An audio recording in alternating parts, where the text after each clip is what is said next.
ఉన్న అన్ని మండలాలు దగ్గర 22 మండలాలు ఉన్నాయి. ఈ 22 మండలాల్లో కూడా దైవజనులు విస్తారమైనటువంటి పరిచయం చేయడానికి ముందుకు రావడం జరిగి ఉన్నది.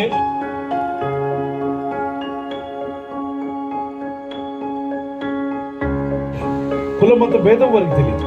అందుకే చంటి బిడ్డలు చూస్తే దేవుడిని చూసినట్టు అంటారే, ఊరికి అంటలా. వాళ్ళ మనసులో కళ్ళ కపటం లేదు. వారి చూపులో స్త్రీ అని, పురుషుడని, ఇతరు పెద్ద కులమని, వారి చిన్న కులమని, వీరు ఆ వర్గమని, ఈ వర్గమని, ఇంటి పేరు అని రకరకాల భేదాలు కలిగిన కళ్ళు వాడికి లేవు. వాడి కళ్ళు అందరినీ నిర్మాణంగా చూస్తుంటారు. అందరికీ కూడా సంక్షేమం, అభివృద్ధి పథకాలు అందాలనే ముఖ్య ఉద్దేశంతోనే నేను ముందుకెళ్తా ఉన్నాను కనుక అనేక మంచి కార్యక్రమాలు చేస్తూ దేవుని ప్రేమను ప్రజలకు పంచుతూ ముందుకెళ్లాలని మీ యొక్క అనుదిన ప్రార్థనలో నన్ను జ్ఞాపకం చేసుకోమని